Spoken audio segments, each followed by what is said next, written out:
Why is high performance difficult? And sometimes it seems almost impossible to control on a consistent basis.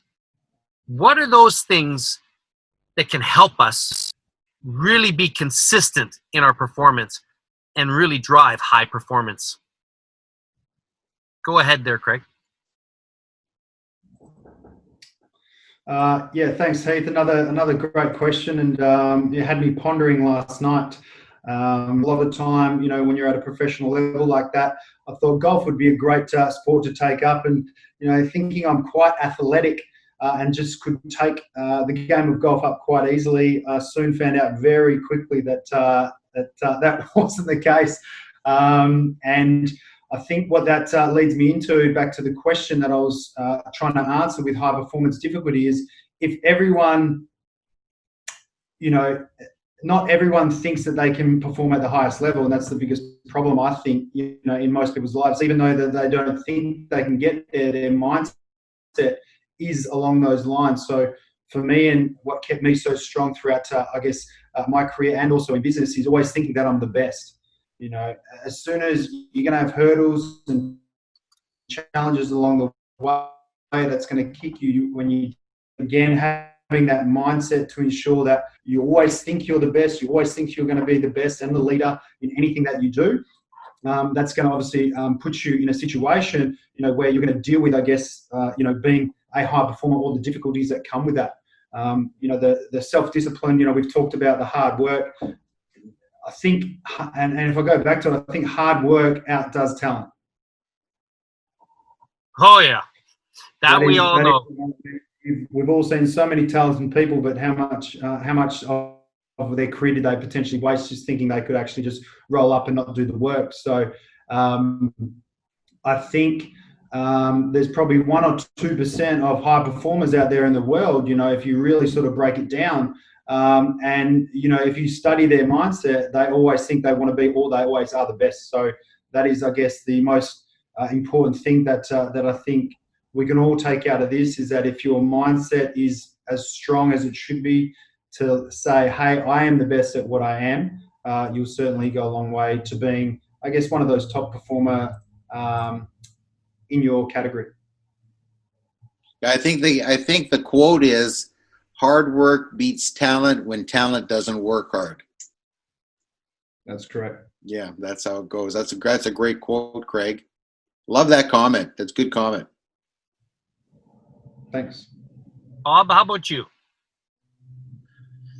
Just kind of reflecting on what Craig was talking about, and because I'm much older than both you gentlemen, like exceptionally old compared to you guys, I will give you an aged person's perspective here. That when I was in business at 25, I was a peak performer. I was compared to my peers. But looking back on it, 10 years later, I wasn't that good. I wasn't that good. I was so much better 10 years. And 10 years after that, I was so much better. So at different stages in your life, you're striving to be the best. You're striving, but maybe it's not the best. Maybe it is in sports, but I was always striving to be my best, do my best on the golf course, especially when you're golfing with Heath, because it'll be very depressing if you're going head to head with him, right? So all I want to do is go out playing golf and be in flow. That would be my goal playing golf with Heath, is to be in flow in a golf game, to try to be my best, perform at my best, but not only just score-wise and physically. I would want to be mentally in flow of the game as well, and spiritually in touch with the game as well. So in my head, it's like being on a golf course, walking around, enjoying the birds singing, the fresh air, the camaraderie, the spirit of the people that are there, because I'm not making any money at the game. That's so important to me, right? And so I want that part of the game to be at maximum flow, but I also want me mentally to be thinking about the shots and strategically going around the course the best I can. And then, of course, trying to hit the ball as well, strike the ball as well as I can too. So there's my analogy for golf. It's kind of a 3-part thing for me that puts me in flow for the game of golf. But I would suggest that flow is also achievable in your relationship with your spouse, the relationship with your kids, and in your business as well. So when you walk into the office each and every day, not only do you want to be able to technically handle your calls, technically handle your schedule, you want to, because those are mental things, you want to be physically there as well. And you also want to have this, again, the spiritual connection or social connection that goes beyond the physical and the mental, that really empowers the people that you're working with each and every day. So yeah, years and years ago, I started to study the concept of flow, how to get in flow, and how to move it from elite sporting events into all aspects of your life. And I think that's a great tip for people that want to produce high performance in their lives, is to try to find flow and understand how that works. Yeah. I think. Go ahead, Craig. Sorry, great. Well said, Bob. I totally agree. This goes across. We talk about sport, but as we know, it goes across business, family, sport, everything that you go about your life. I mean, consistency. To be a high performer, you need to be consistent. You talk about the golf analogy. If you're not consistent at golf, one day you can have a great game, the next day you can't, and you wonder what's happened. But it is I think I learned this from Tony Robbins. Repetition is the mother of all skill. That is the most important thing. If you continue to repeat and practice and learn and educate yourself and do those sorts of things on a consistent basis, you will be a high performer. Wow, guys, this is powerful stuff. I've got a few comments on the game of golf, as you know. So I actually look at golf as, it's like I call it the game of life, because within a game of golf, there's different segments, different seasons. And as Bob just said, he used the word flow. I use momentum or tempo.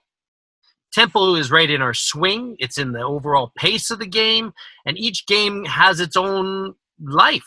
Some days it's just effortless. Other days it's a anger management seminar, right? But the truth is, this is life.